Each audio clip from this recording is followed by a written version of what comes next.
If you're helping a parent think about selling their house this year, you're probably stuck between two uncomfortable choices.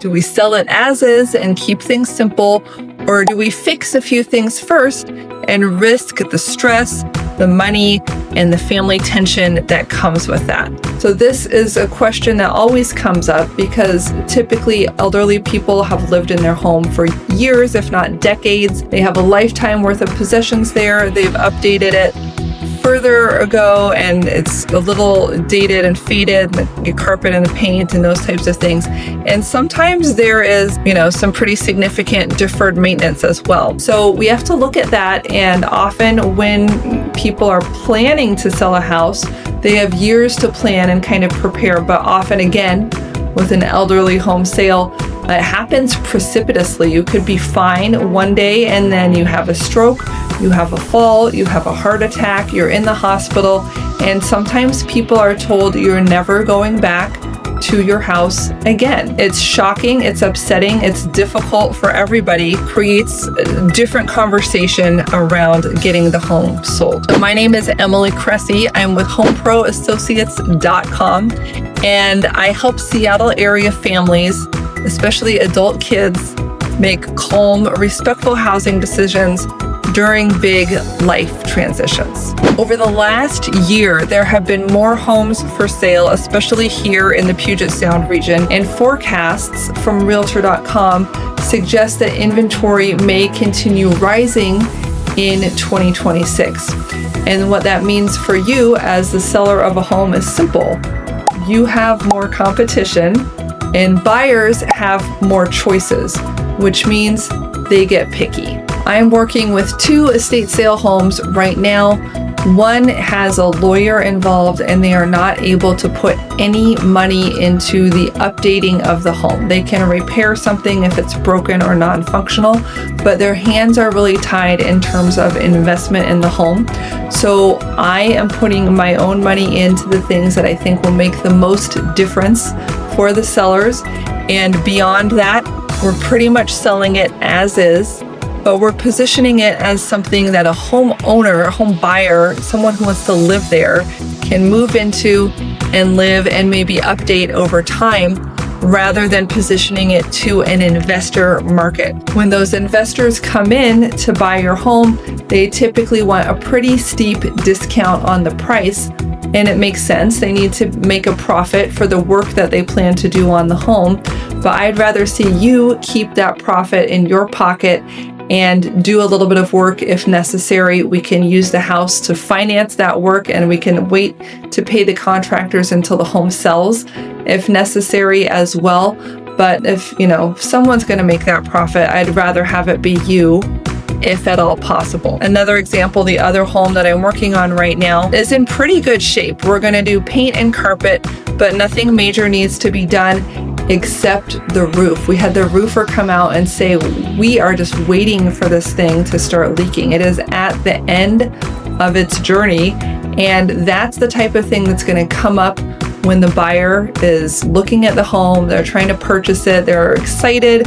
And if it's like, oh, we have to redo this roof, they're either going to walk away from the sale, the bank is not going to finance the loan, or we're going to have to do it and write the check at that time, which could be stressful. It could be time crunch to get the roof done.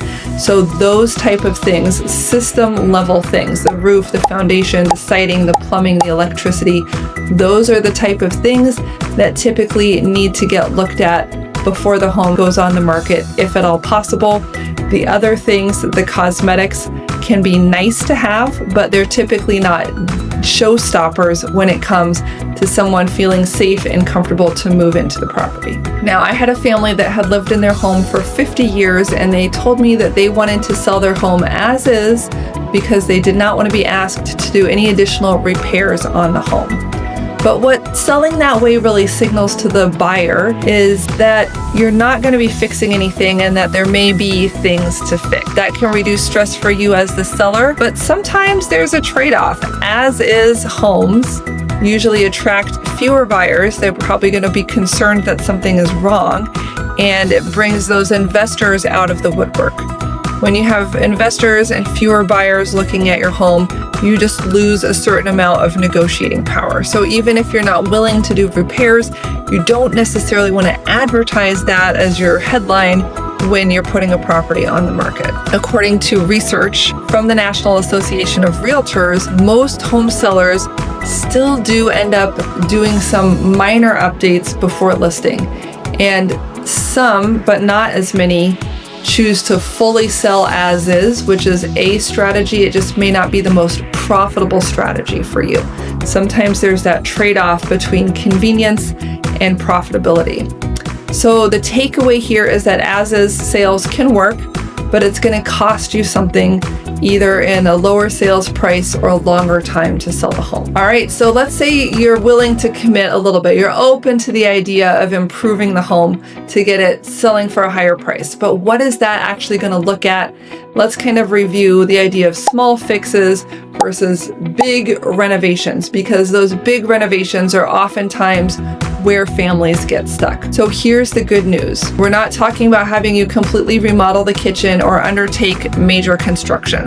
Often the highest impact fixes are small. Painting, flooring, oftentimes just a new carpet or putting in some nice LVP flooring can really make it seem like the home is modernized and updated without costing too much money. And beyond that, we definitely can take things by a case-by-case basis. I would say focus on the people's first 30 seconds in the home, the front entryway, the decking. We don't want people to feel like things are rotting and falling apart and they're wobbling and they're going to fall down, right? If you've got stairs with a shaky rail, sometimes like tightening up those screws, like making sure it's really affixed to the wall, can make a huge difference in people's perception of, am I safe in this home? Is this home safe for me?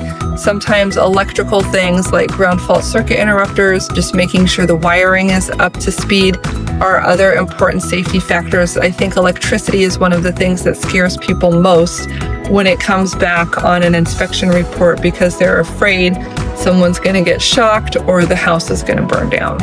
Nobody wants that. So really, you don't need the home to be perfect or look perfect. I've had homes where we've joked, let's stage this like the Brady Bunch lives here, because it was very 1970s style. And some people, I have to say, some people love that kitschy stuff. It can be a lot of fun. So you really don't need to update everything, but you do want people to feel confident. It's kind of like buying a used car and they have that, pre-owned inspection, that's pre-owned certification to show that the car is healthy and it's not going to die on you the minute you drive it out the lot. So we can help people experience the same level of confidence by actually updating things in the home, by getting an inspection to show the status and the condition of things in the home, and by offering a home warranty. And I actually can provide a free home warranty. One of the escrow companies that I use will give that to you free if we give them the business. So a free home warranty for your buyers, and it protects you as a seller during the time that the home is on the market. So that's a nice way that you can feel confident and pass that confidence on to the buyer.